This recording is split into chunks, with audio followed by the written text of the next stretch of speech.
Good evening, everyone.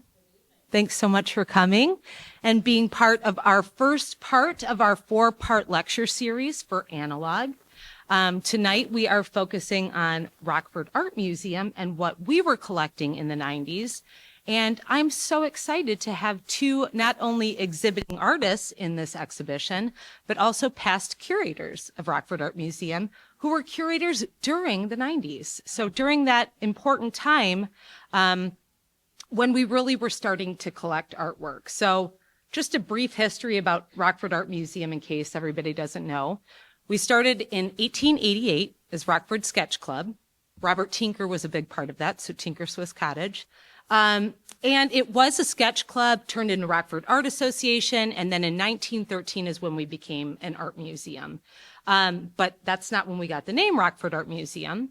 In the early 40s, Della and Harry Burpee actually offered the Manny Mansion to the Rockford Art Association so that they could start building a permanent collection, because that's what the art museum was started for, by these people that wanted to start building a collection for Rockford. So we are a public art collection. That means everybody here owns this collection, which we're very fortunate to have because it's a good one.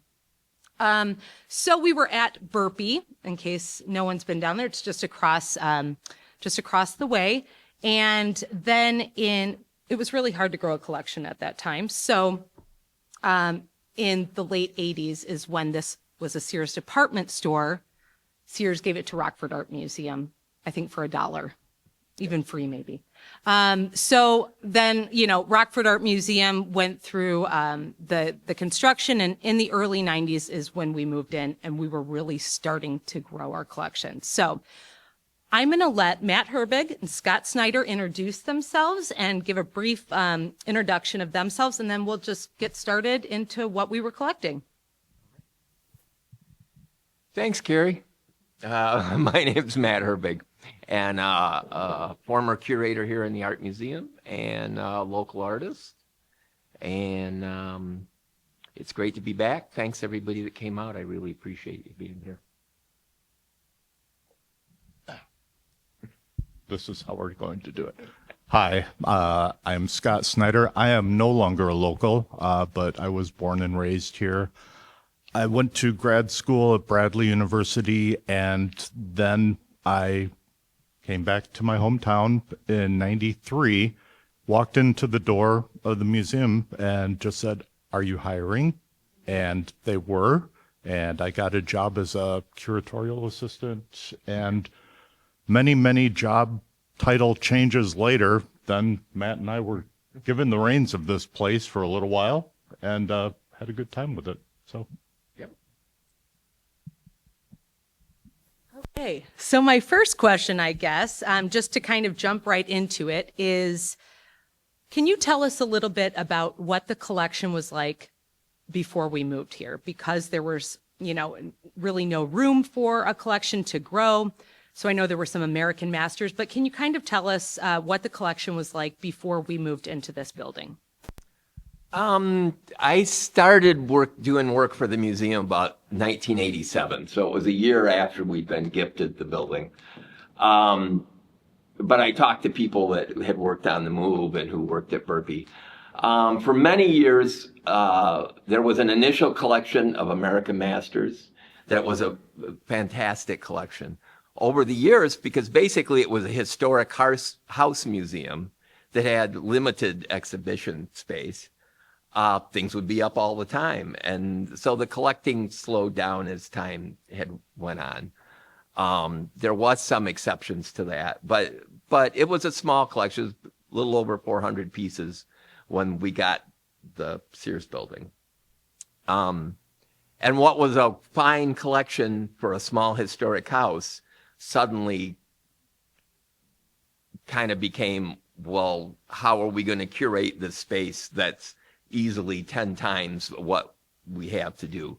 And, we curated from outside the museum that had been being done for a long time, but it really was a whole new era needed to happen at that time. And, one of the issues with collecting when it was in the Burpee there was absolutely no art storage. So pretty much paintings were up on the wall, or they were behind somebody's desk, or they were below the stage, or in a closet somewhere. By the heater. Yeah, yes, by the heater. And because of that, that was very limiting, obviously. You didn't want to... One of the missions of an art museum, as opposed to, let's say, an art center, is we are, as Carrie had said, we are collecting for the community. And part of that is a trust. So everything we accession in, if we accept it, we take responsibility for it, for taking care of it, for having it restored, for for the life of the piece, essentially. And so because they couldn't do that, they limited their collecting quite a bit. As we moved into this space, we had a lot of space, but the initial, when I first started in '87, just as a freelance, helping with put exhibitions on, the space wasn't temporary, but it was pretty rough. They had to do a lot of work to make a space this big into gallery space. And the thing to remember at that time is the art museum had this entire building. There wasn't a discovery center. There wasn't a dance company. There wasn't, we had the whole building. Now, approximately the footprint where we're at now was about the space that they renovated enough to start thing. And then shortly thereafter, Discovery Center started and they started renting thing. It was like that for a couple years, and in that initial renovation, the original vault was put in. So we suddenly had quite a bit of storage space, and we started thinking about, okay, well, how are we going to collect to be able to really utilize our gallery space? I think it's interesting, too, that you're going from a house museum into a space that's very contemporary and going, okay, what are we going to do with these tea sets that I know were in our collection at one point? Yeah. A lot of furniture was in there. So you guys were probably thinking, too, how do we want to drive this collection? What do we want to be known for? Because at that time, it was probably a lot of things that were donated, that were coming from Burpee, so it was probably a mixed bag. So I know when you guys moved in here, I think, and this is just my opinion, but a lot of people saw the opportunity to now give to a museum that had space for it, had humidity and temperature control. So it probably put the museum on a pedestal where people wanted to give us more of their work. So collections probably, or donors were probably coming out of nowhere going, hey, can we do this? So I know at least 3 big collections in the 90s that you guys were a part of really kind of shaped our focus areas because of what was gifted to the museum. So I'd love to talk first maybe about the Hager collection.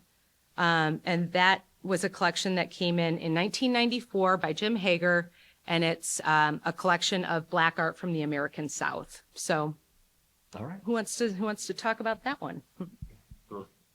Oh, throw it in the middle? No, we can throw it. So the Hager collection was a very interesting from our standpoint. We hadn't been curators too long at that point, and no, I think our titles were still assistant, but we weren't assisting. Yeah, there was no other curators, so we were curators, and Scott has some information to fill in about his part, but I got a call one day and from a board member that had been contacted by Jim Hager, and this is at the end of the year in December, and the board member just said, "Hey, this guy called me, and has this collection. I've never seen it. I don't know anything about it. I don't really know anything about this kind of artwork. Can you go over and take a look at this and give me a call and see about it. And I think that was maybe a Thursday or Friday afternoon. And then both of us said, I had not much experience with outsiders self-taught art, but I think both of us, when we saw it, we were blown away by this collection. Special, yes. Yes. And honestly, I'll never forget going to a relatively modest home and meeting Jim Hager was super nice, and him just saying, oh, well, the stuff's down in the basement, and just going and opening the basement door and just down the stairway, floor to ceiling, like a rec room from the 70s, floor to ceiling, every inch of the wall space was just covered with just this most amazing art you've ever seen. 100 pieces to pack up in how many hours, days? Yep. And it was like, well, he wants to donate it this year to get the tax benefits. And it was... We aim to serve. Yeah. And well, like December 23rd, it was something like that. Yeah, it was... Yeah, right.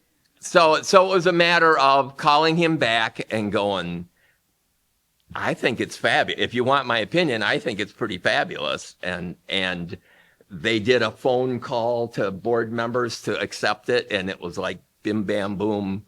You guys need to go get it before the end of the year. So that was quite the rush. Yeah. And as a side note, I was just recently married and had to tell my wife at the time that I might be late for Christmas. So... And I blamed that. So it was all hands on deck, but it was amazing. And one of the things Scott and I were talking about earlier is at the time, a lot of the artists and their work in this collection was a fairly unknown quantity. You absolutely could see where it fit in the realm of outsider self-taught art. You absolutely could tell that it was top amazing work, but they were not super well-known artists. Certainly not up here. They had been shown and were well-known in the American South a little bit. And but go ahead. There was the 60 Minutes interview with Thornton, and so there was exposure. And, the whole, are these artists being exploited by the art world and that? But we had many conversations about that. But if it, it's just, as with any artist, contemporary, self-taught, there's this dance that's played of you want your work out there. And it got the work out there for these people that, some of them didn't even know why they were making the work. They just had to make the work. Yeah. And that's, I think, what we both loved about it. Absolutely. Passion about making objects. And just a little quick bit of history. At that time, what Scott was referencing is there was a particular collector, Bill Arnett, who had worked with Jim Hager, was the main reason he had started collecting this work.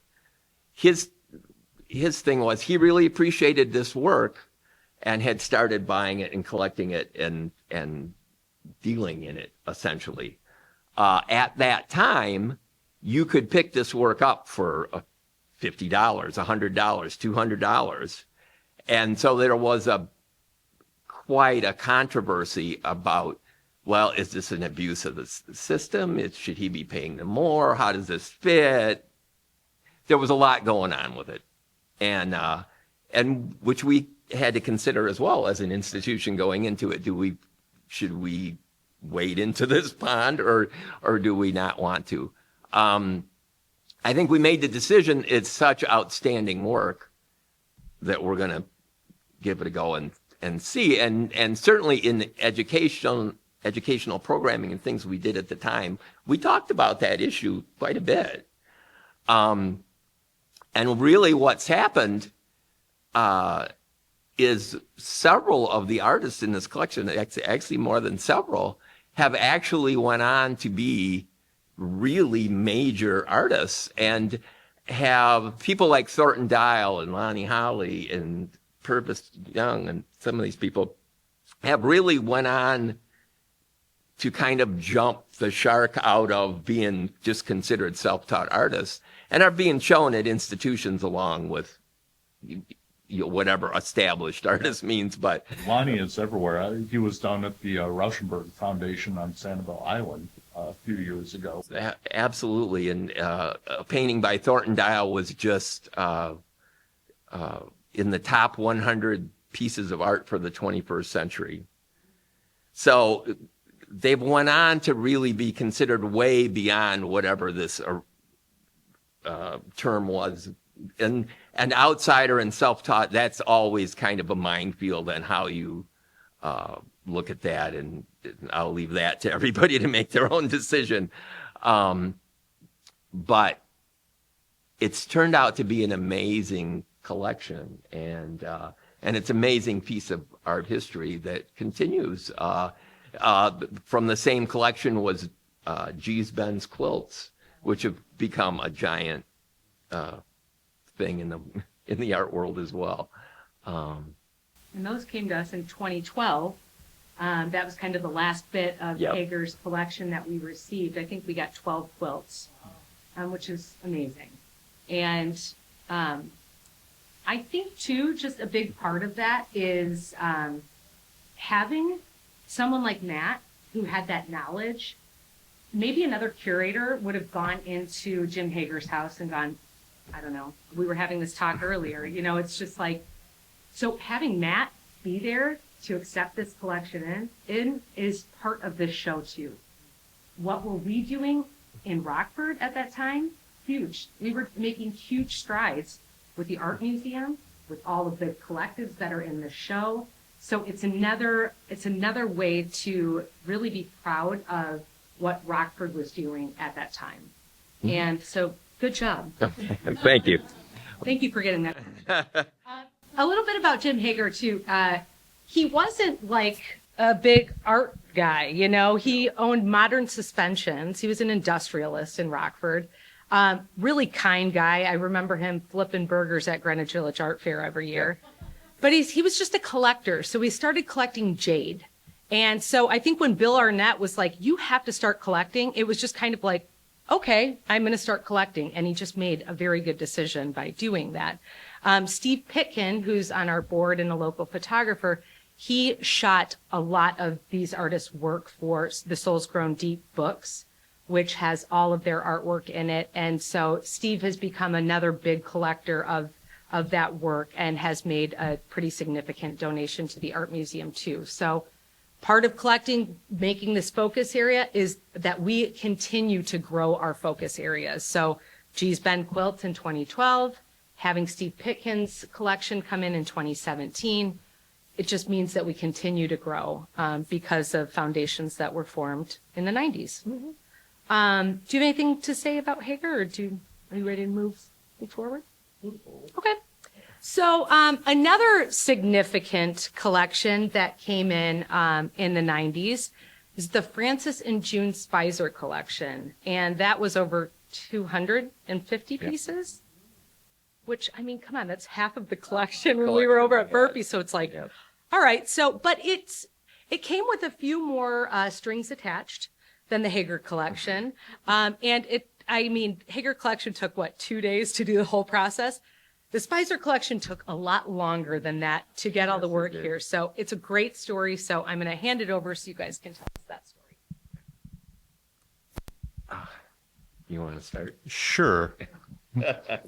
So I had just come aboard the Rockford Art Museum, and we have this collection coming in, contemporary, and it was exciting. Their contemporary studio glass, and then the regional contemporary artists. But I think, personal notes here. Mm-hmm. We were paid hourly, but couldn't be paid more than 20 hours, but we had to go in and wrap up. And it's, again, relating back, I built up a month of comp time. But couldn't really take a month off because Hager happened right after that. Yeah. So it was a very busy time, and I think in some ways it was overwhelming because we're just now, trying to handle all of this work, going to a 2-bedroom condo in the suburbs that's just floor to ceiling, like Hager, with artwork, and trying to care for everything in the best way, box it up, and get it here safely. And we were successful. But when you have that responsibility of handling artwork that you're charged with preserving, we're just kind of little notches in the whole scheme and cog of the wheel. It was nerve-wracking at times, but when we finally got the show up, because that was agreement, show it every 10 years, that was amazing to see how it didn't look crammed in their house, but then to have it in the 10,000 square feet on the upper level just looked amazing. And, pieces from that have been borrowed by the Museum of Contemporary Art. And that was one thing that really put a name. And that's when a lot of collectors from the suburbs started contacting us and Matt and say, hey, I have some pieces. And just this ball started rolling. It was a great experience. Yeah, just a little quick history. I think one of the things that was happening, as Carrie had touched upon, is we had this new location. At the time, we were the second biggest gallery outside of Chicago. But a lot of people didn't even know we existed. Still, in their head, we were still a little historical house museum. And as the word got out, then people started taking notice. The Spizers' one son had come through town, or I'm not as sure, but had heard about the museum. The Spizers were just a great characters and a great couple. And yes, when you went to their condo, it was in the bathroom. It was the closets were full, floor to ceiling. The Spizers were great in that they were not some wealthy financiers that bought art as an investment. He ran had a couple of liquor stores that he owned, and they loved art, and they went to openings. And with the Spizers, they both had to agree it was good or they wouldn't buy it. So there was some pieces where they had some long, drawn-out negotiations whether they were going to buy them or not, or they would wait and buy another piece by the same artist if it was an artist that they liked. And so what part of the reality was, I think the Spizers were smart enough to know that while they had a great collection, it was a small collection. And if they gave it to, let's say, the Art Institute or Contemporary, probably 5% of it would ever get shown. The rest would go into storage. Some of it would probably get sold eventually. And they loved their collection, and they loved how they had put it together. Francis had been at Camp Grant during the war. And he always talked about how the people of Rockford were so kind to him when he would come into town, and how they all just treated him so well. And he always remembered that and had a soft spot for Rockford. So then when they started looking around and they figured out, oh, well, gee, there's this place that can exhibit our whole collection. Because there's very few places that can put that amount of work up at any one time. And that was another big reason. It coincided perfectly with us needing work for our collection. And so it was a really good fit. So we did, at the time, I wasn't working here at the time that began. And there was some strings attached. And I know there was a little controversy about that at the time. But it was such a great deal. And there was so much world-class work in it that the decision was made get it. And like Scott said, it was like partly because there was so much really wonderful work in glass to go, and it just seemed like endless examples of glass work to box and thing and get back here in one piece. One of the things that helped us out was the Spizers didn't give it all to us at one time, and they gave us a whole bunch of it, and then over the years they would give us a little more each year. And but it really, has been said, we had a little over 400 pieces, and suddenly we had over 200 more that were all pretty show ready right out of the box. That was part of the trouble, is the original Burpee collection that got brought here. I know it's been touched on a little bit, but out of that 400 pieces, there was probably 100 that you could have shown, because a lot of things were damaged or just not appropriate, or the quality maybe wasn't that good. So we had very small amount to work with. So suddenly having the Spicer collection made all the difference in the world, and we ended up curating a lot of stuff out of there. And of those damaged pieces, I think with the Spicer, people started taking this museum a lot more seriously. Here's this Rockford, Illinois, large space, but no one really knew, we're not Chicago. And so money started coming in, and we became grant writers. Yep. And Carolyn DeLuca, who was the director at the time, was great fundraiser. And so some of those damaged pieces, yep, we got money to restore. And, absolutely. The George Robertson, the Laredo Taft pieces, all very important to our collection and to the community. Mm-hmm. So that was nice. It was. It was kind of a sea change in attitude after that, and then Hager coming in pretty shortly after that, really, because part of we had a few small glass pieces, and suddenly we had a really large collection of top quality studio art glass, which also was kind of a hot commodity in the 90s. It maybe wasn't collected as it was considered craft for many years, and really in the 90s was kind of jumping into the realm of fine art. And to have that made a huge difference. It was a whole new area collecting for us. And then here was a whole nother collection, because we had to talk about that too. One of the things you do collecting is, okay, this is great. Does this fit in our institution? Can we make sense out of this, or are we just taking it because we want it, for the heck of it? And that's also become a really important area of collecting. So, I've got a self-important side note. All right. So the studio glass, Matt was curator of collections, so he did primarily handle all. We interacted. And I was curator of exhibitions, the temporary exhibitions. I would curate, and there'd be temporary loans to the exhibition. And I remember there was one show I did, a contemporary studio glass show, and we had a small Deill Chihuly from the Weekends collection, but I was getting from some of the other artists, larger pieces, and it was actually in this basement, or in the Anderson Gallery that we showed it.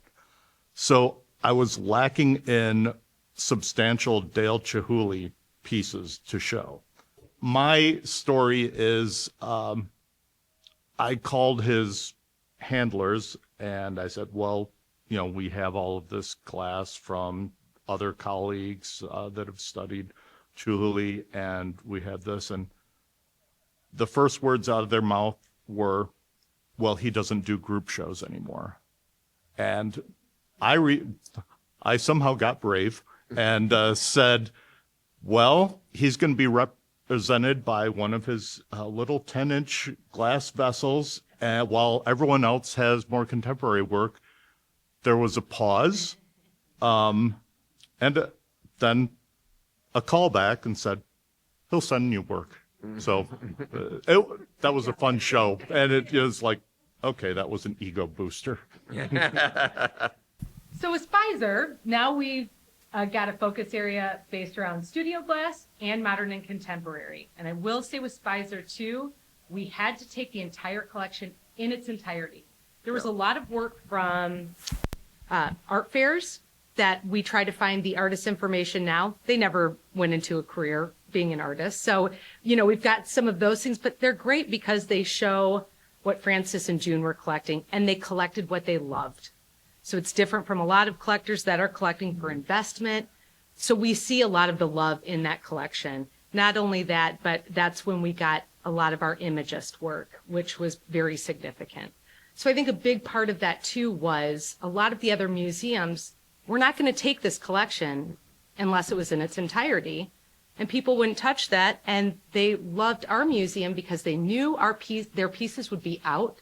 They knew it would be shared with the community and there would be education wrapped around it. So if you go up to the show upstairs in the credit line, you'll see a lot of Francis and June Spicer collection pieces. Got a lot of Ed Paschke's that were donated by them.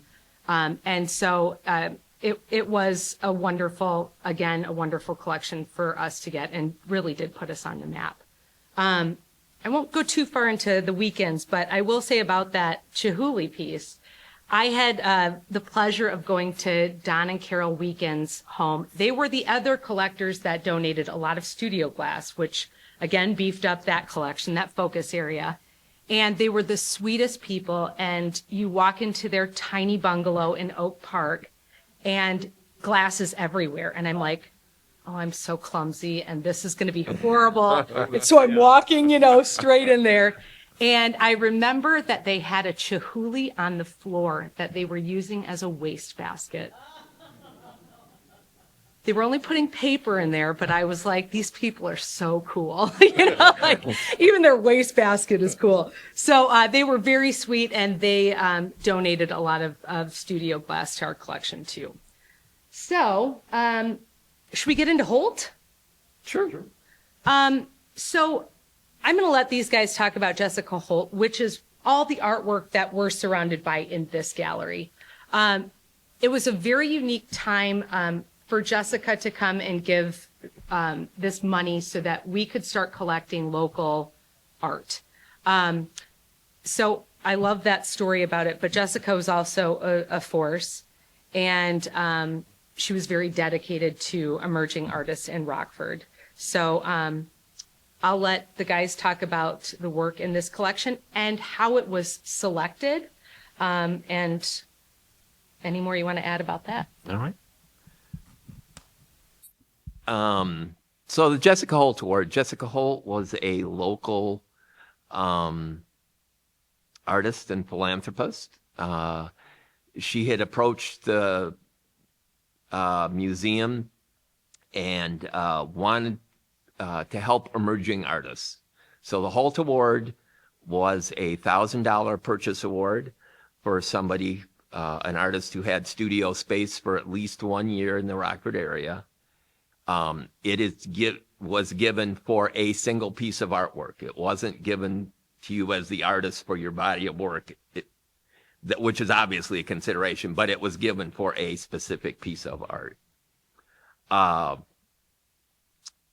I wasn't working at the museum at the time. I'd been a freelance kind of designer and exhibition person. They had a new curator at that time. This is before we were curators. And so my introduction to the Holt Award was I got a call and somebody, Peter Baldaya, who was a curator from the Boston area at the time, to say, we've been given your name and we'd like to do a studio visit and I'd love to come see your work. And I can tell you at the time for a younger artist, it was kind of amazing. I was kind of like, oh, because I had never heard of the award. I had no thing. Carrie and I were talking about it earlier. The thing with the Holt Award was it wasn't you applied or any of that. The curator would ask professors and people in the community that they respected their opinion hey, what artist should I be looking at? What would you, who do you think would be good for this award? And then they'd go and do studio visits and look at the art and pick a piece and think. And so they came and they did the studio visit, and I thought, there's no way in hell I'm ever going to win this, and because there was so many good people, and lo and behold, it happened. Came to that they had picked a piece. The interesting part about it was he picked a piece that I had just recently promised to somebody because it had just been in a show. They hadn't picked it up yet, and they were a friend, thank goodness. And yes, and I can tell you, I spent a couple of very long days going, do I call him, or because I had asked, well, can we do another piece? And it's like, nope, it's that one or nothing. It's that one or it's somebody. We're going to pick somebody else, and which is fine. That's how that goes. But it was just like, oh my God. And so luckily I called my friend and I apologized profusely and said, I'll give you 2 other ones or something, but is there any way that we can, I can do this? And they agreed to that. And so that became history. And it was an amazing help for me in where I felt, like how I felt as an artist, where I felt in my career. And I just go into it to say how something like a relatively simple thing like this can really change your entire life. I mean, I was a guy, I was doing stuff. I was showing in shows with friends and loft spaces. And I took it seriously, but I didn't expect much to happen. And I won the Holt Award. Peter Baldaya, who was the curator at the time, in going around to artist studios in Rockford, was just absolutely blown away by the work that he saw. He coming here from Boston, we talked about it a few times, and he just couldn't believe how much creativity was here. And his point that he always made to me was, because we were kind of a backwater, he was used to Boston, where people you had a career, you went and you got your master's, and then you followed this line, and there was a line of abstraction if you wanted to be in galleries, and there was a line of realist painting here, and you worked your career. And he was totally amazed that there's all these people in Rockford basically selling stuff for peanuts, doing it because they loved it. And he would talk to me about how he really appreciated the freedom that we had, that you didn't have in a bigger metropolitan area. And I never would have thought that. I always just thought, geez, I got to get the hell out of this armpit of a town and go somewhere where people will buy art and I can be an artist. And because of looking for the Holt Award, he curated a show called Subjective Intentions, which was some local people. And then he curated work out of the Chicago area, because he talked, actually it's on a video that you're able to see. He kind of wanted to prove to Rockford that your artists can stand toe to toe with somebody in a thing, that you're not less than, that you don't thing. And then for me personally, it was like dominoes. So somebody who owned a gallery in Chicago came to Subjective Intentions to the opening and invited me to be part of their gallery. So then I had a gallery in Chicago all of a sudden. And so a lot of good fortune came out of a couple simple things. And it's amazing how that worked out, and I've seen it happen. So then the other interesting thing that happened was Peter Baldaya had an opportunity shortly after that to go to another art museum. So he left Rockford after about a year. And I got the call again to because I'd been working on installing artwork and helping design exhibitions and stuff. Hey, can you come in and fill in? And so then the next year, I was the guy that got to go out and look for artists for the Holt Award.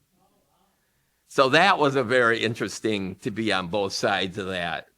We were talking about earlier, it was hard in a very small art community to people that you know and you've shown with and trying to be, not play favorites, and it was a little difficult, but luckily there was so much great art going on too. It wasn't too difficult, but and then not too long after that, Scott and I, they decided that they were tired of curators coming in from other places and not staying, and decided they were going to do a double curator thing. And so then Scott and I got to pick a few more Holt Awards. So yeah, and you were more entrenched in the art community than I was at the time, because I know some of the choices were really hard for you because they were best friends or people that you'd known a long time. So we did a lot of back and forth, and maybe it helped. I hope it helped that I absolutely kind of other voice and say, yeah, I think that is a really good choice. Yeah, we were talking earlier the sculpture right here from Jim Julin in the vitrine, the sculpture. Yeah, I remember talking to Scott, and Jim and I were really, really good friends. And I just said, I can't pick. I'm too close to him. I can't pick him for the award. But it's a great. Ruin your friendship. Yeah. But so it was a little difficult that way. But we got to see so much great work, and it was a really fun process. And I love too that there have been so many opportunities with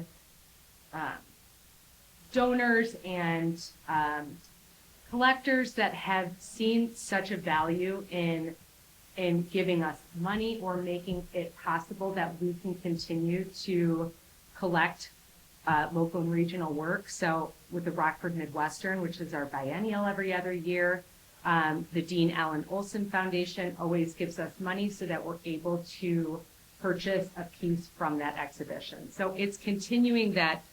It's very important for us to continue the tradition of collecting local work.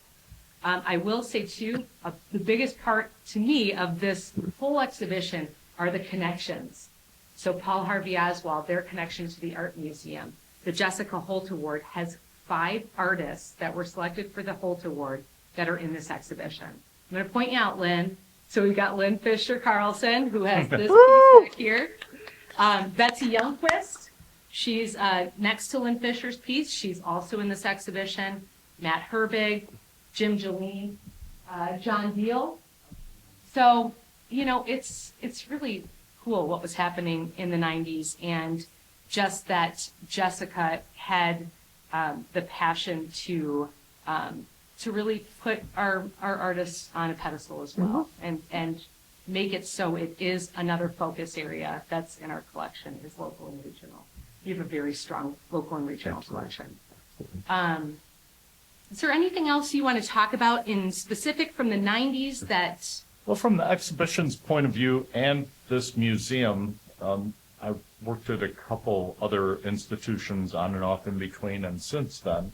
But the grassroots and Rockford, kind of a museum that has Chicago, is regional, but respects its local artists, and and there's reason they get the respect because there's a lot of great artwork here. I mean, you just walk around any of this, I think it's an excellent show that holds up with any exhibition anywhere.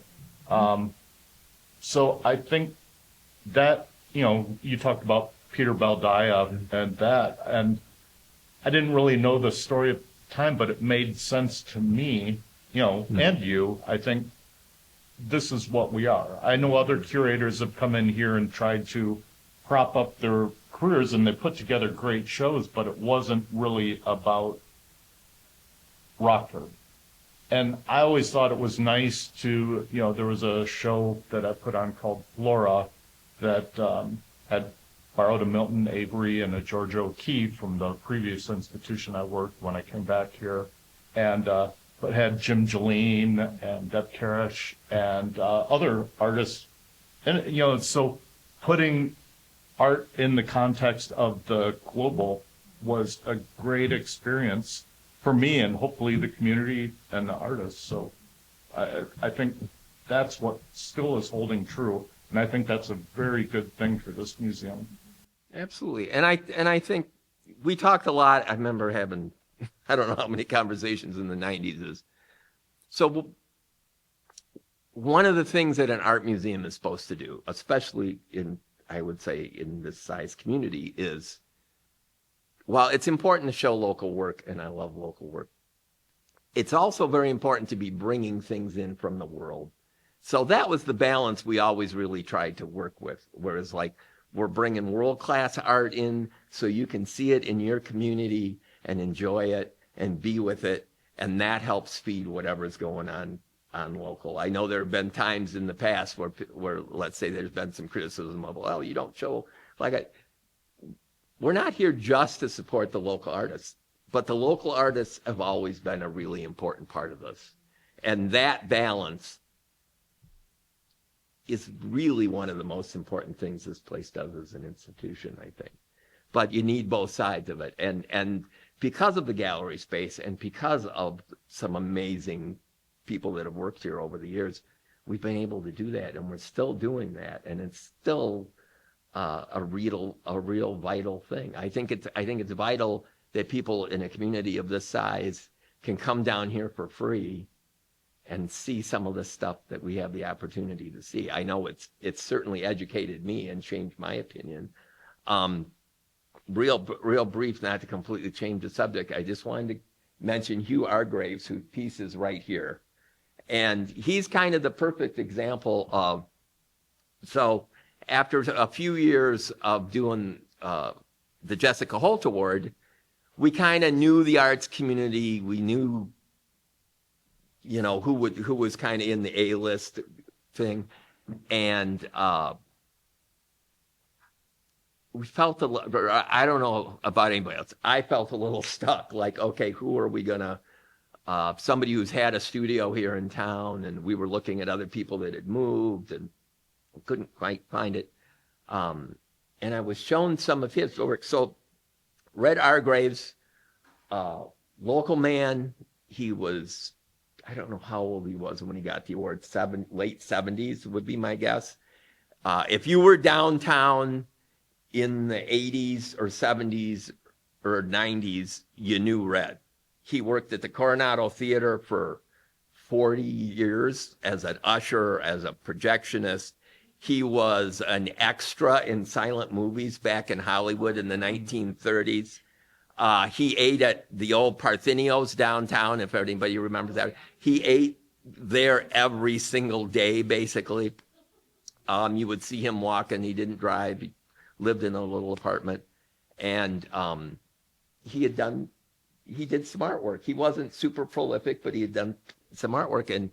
And a friend of mine who was really good, was younger and good friends with his, had turned me on to his work. And I talked with our director at the time and said, hey, I'm thinking the award specifically is for emerging artists, whatever exactly that means. But I said, I'd kind of like to make a little left turn here because I think Red is doing some really interesting work. And, part of the connection is this, we got the Hager collection, which is outsider, self-taught art. Red Argraves is absolutely outsider, self-taught art. And so I went and looked, and there was a great piece, obviously the piece we got. And so we gave the award to Red. So everybody else had pretty much fit the 30-ish age and emerging artists thing. And then suddenly we did read Argraves, and it was just a wonderful experience. He was a wonderful man, and I said, you know, he came and he accepted the award, and he teared up and talked about how his mother would be so proud of him to win this award, and he wished she was here to see it. And I just thought, okay, I'm good now. I'm good.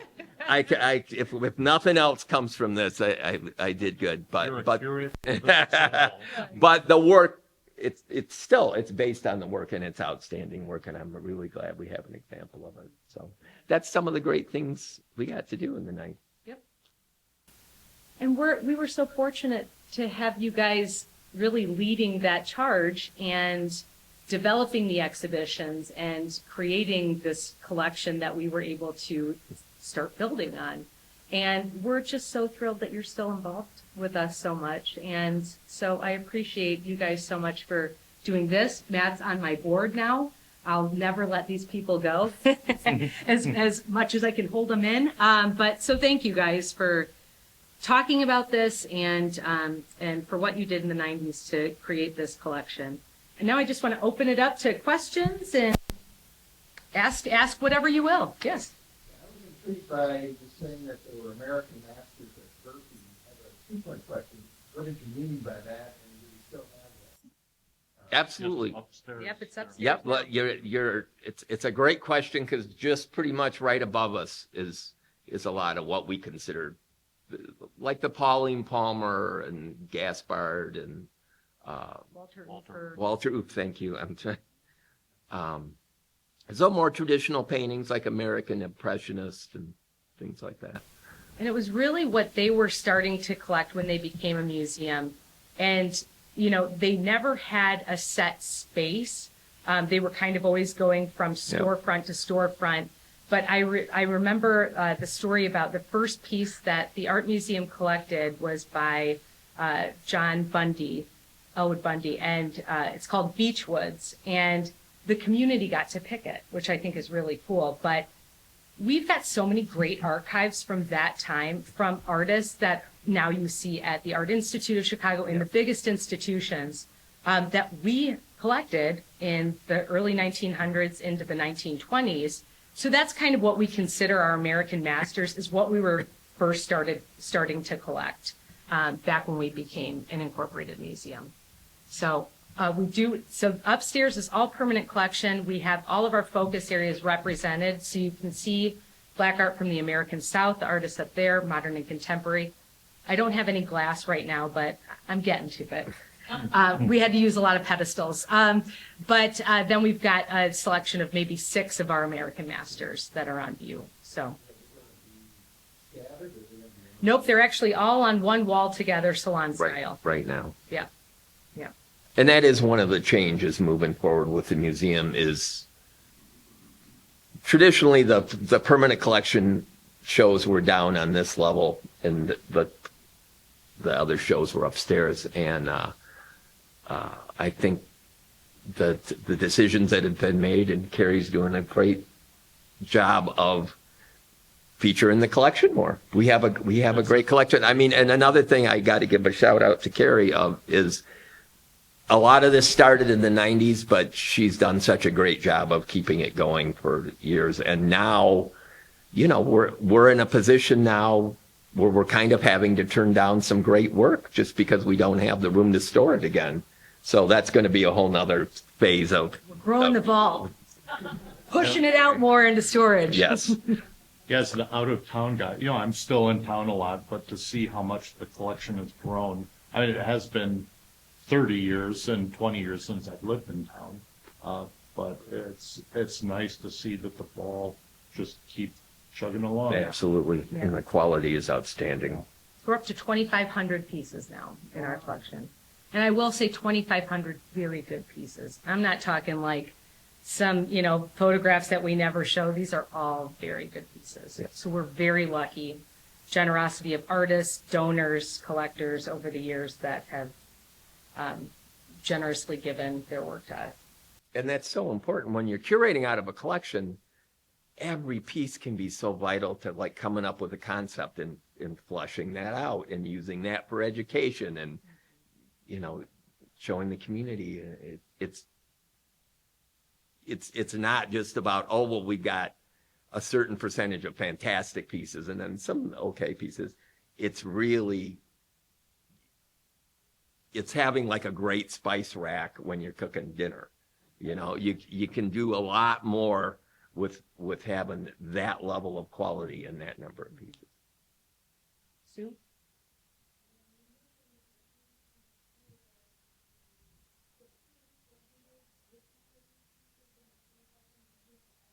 Oh, yeah. Yes. Yes. Disappears. No, I'm just kidding. No, we're very respectful of deaccessioned work. A lot of that too was house museum stuff. So when the art museum moved over here, it was, okay, what is our mission now? Our mission is to start collecting more modern and contemporary work. So a lot of those pieces just didn't fit into what the board and what the curators wanted to do at that time. So, you know, sometimes it's sold at auctions. Sometimes it's given to other institutions. There's also been artwork that has been left by people that have shown in the Midwestern, and we're like, Yep. how did this get into the vault? Why does it have a temporary accession number? Those smart artists that were like, I'm just going to leave this Here and see what happens and with it's it. like, I don't know, I guess it belongs in the vault. So there's been those things too that we found over the years. We're like, there's no paperwork for this. Yep. And so a lot of things, and throughout all the moves, you know, it just, we had to kind of like get it consolidated. And so we're still deaccessioning things that, you know, maybe made sense 50 years ago and just don't anymore. Doesn't mean they're not of great quality. And we would, you know, if the artist is still alive, always probably give them the opportunity to have it back. But Because you're always refocusing your collection.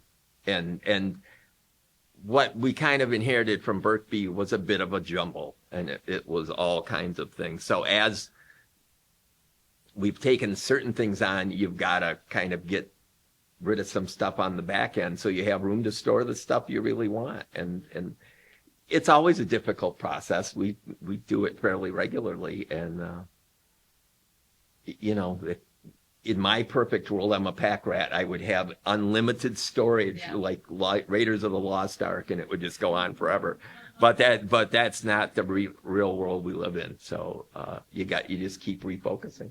we do have collectors too, I will say, that if they give a piece to the collection, there are strings. So if you ever want to deaccession this, it either needs to go to a museum or, you know, somewhere else. But we do have collectors too that say, if you guys are in a bind in 25 years and you need to sell work, feel free to do that with these pieces. So, you know, it's up to what those pieces also have in a collection file of what we're able to do with them. I think We do loans, but we've never done trades. I think it's amazing, you know, the history, you know, and the charge of preserving the pieces. You know, there's the human element where things could change. You know, the board, like if you weren't on the board, and, you know, the history of Dick Bear and other people that have been on the board that didn't know the history of the museum, you know, someone could come along and say, why do we have this? And it's good for the board, the community, to know exactly why things are here for continuity, because it wouldn't take much for the human factor to change it. And that, I think every museum fights that, you know, and I think there are always battles of what is important to the museum to collect, because 50 years from now, someone might have a different idea, but you hope, and every other institution hopes that, you know, there'll be continuity of history.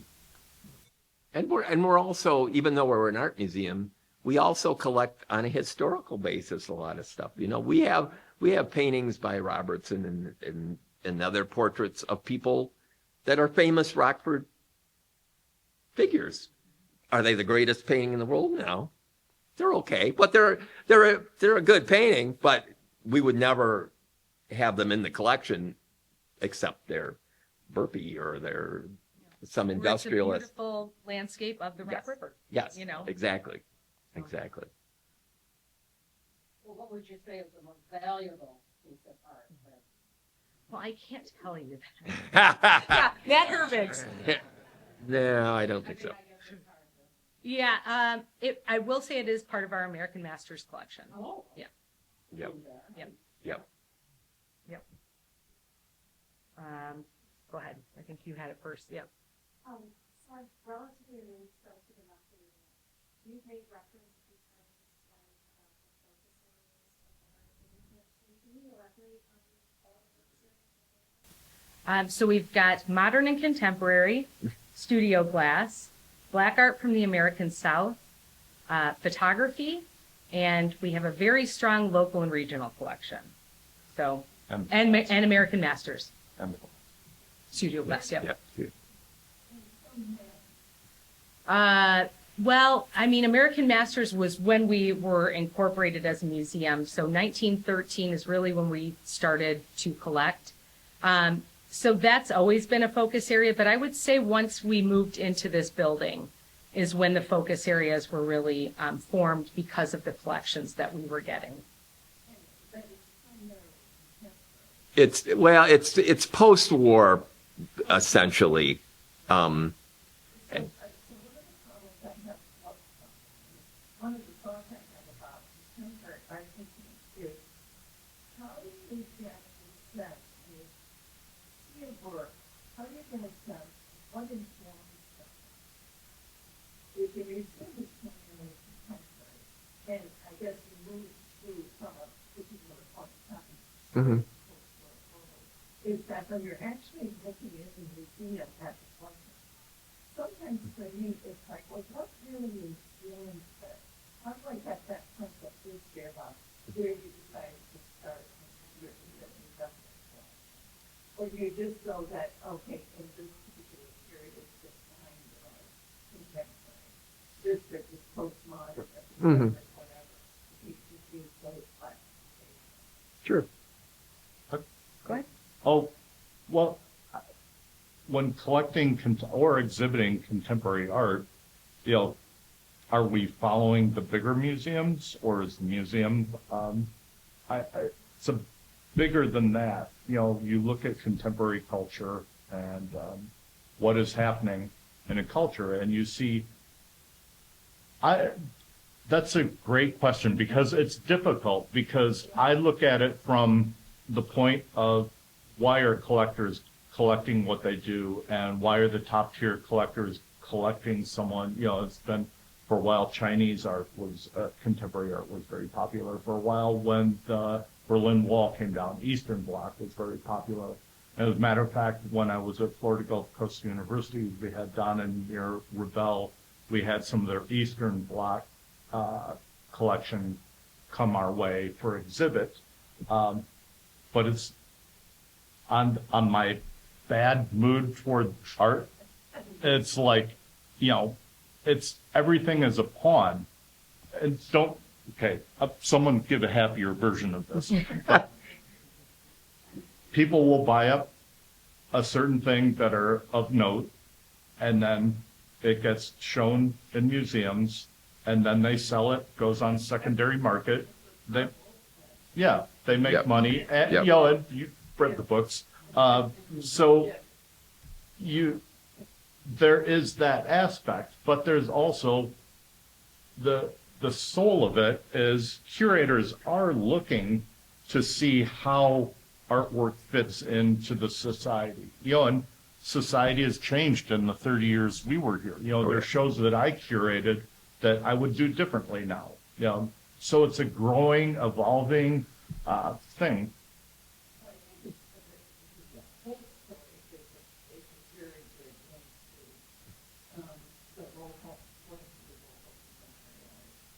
Yeah.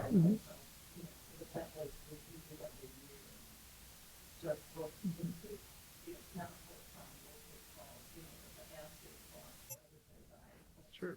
Well, I mean, and on a real basic sense, we're an art museum ever since we've been in this building, we've been understaffed, underfunded, you name it all. And it's not gotten better. It's only gotten worse over time. And so before I worked in an art museum, I didn't really understand it. A lot of what you do is you come up with an idea and then you go, okay, in the perfect world, we do this. Well, we can't do any of that. Okay. So is there a way to do this with what we can do and work we have access to? Because there's a lot of things we would like to do as an institution. We probably can't even afford the shipping to get the work here to put it up on the wall if we wanted to. So, and that's not to, say anything's of lesser quality, but you work in the realm that you can actually work in. And I think that's another thing that this institution has done, is done a heck of a lot with small resources and small staffs. And Exceptionally small staff now. yes. And, one of the things Scott and I has always said, and I talked to Carrie too, is that's part of the fun of what's working here was, it's, I remember they offered me to be a curator after being a freelance for years. And I thought, because I was a fool, I thought, oh, this is great, a salary, awesome. And then you're here and it's 65 hours into your week and you're like, this is not such an awesome thing that I thought it was going to be. But there were so many times that I just pinched myself of, well, I had an idea and I wrote out an outline and I took it to my director and she said, yeah, can you think you can put this together? Okay. And then we went and the board approved it and now we're doing it. And it's like, man, that's so cool. What is more cool than that? We had a lot of freedom. Lots of freedom. And that was a nice thing. Absolutely. The board did respect me, once they got to know us, Yeah. because we did come, I was out of grad school and you had been freelancing. And, I think we proved ourselves after time. There was hesitancy at first and, nerve-wracking to be sure. Oh, yeah. But it was, and it still remains that at an institution this size. You get a lot of freedom. You take a lot of responsibility on your back and you get a lot of freedom because of that responsibility. And if you're somebody that can work in that world where you're sweeping the back room and coming up with curatorial ideas and realizing they're both about as important in the day-to-day running of this place, you can have a hoot of a time, man. We had a lot of fun included in all the difficulty and the extra hours and all that. It was always more fun than it was tough. What's your most controversial thing that occurred in the last 20 years? For the art museum? Right? No problem at all. Everything's out there. Well, I've been out of town, so that's I don't know. You want to? I mean, I guess I'm just my little bit, not being here day to day. It's whatever is going on in the world, like conflicts or polarizations of people. Whatever is going on people are gonna bring it in here and reflect it. So whatever that means, whether that means, oh, this is in a painting, oh my God, you can't show that. In a painting that pretty much we would all look at and go, that's just a nice painting. And suddenly it's, so that stuff, I mean, that was going on in the 90s. It goes on today. That is always, I don't know that we had any curatorial things where people just weren't. There were some shows I remember, not a lot of male nudity had been shown. Yeah. I did a figurative show, Borrowed Works, and it did have that, and we lost a couple docents out of that. But, it's fine, because they are free to come and go, and they just did not appreciate that. Yeah. Nudity is always challenging, to this day. Kevin was really controversial, he did motorcycles. Yeah. Yeah. I got a little pushback on that. I think that's the one show that the collection or the exhibitions committee, I presented it, and that was 2017, and they just said, I remember Lisa Lindman, she goes, "That's a little too edgy." And I was like, oh, come on, it's motorcycles, you know? That was the only show that I got denied. And I loved that show so much that I brought it back a year later to the committee. And I just said, we got to do this. It was because if you're incorporating fine art into the show, which we did, you know, we're bringing in Hunter S. Thompson and, you know, we're showing, you know, choppers from the 60s, still sculptural. But we also had that Danny Lyon connection, who's, you know, an amazing photographer. And so we borrowed that collection of work from Columbia College in Chicago.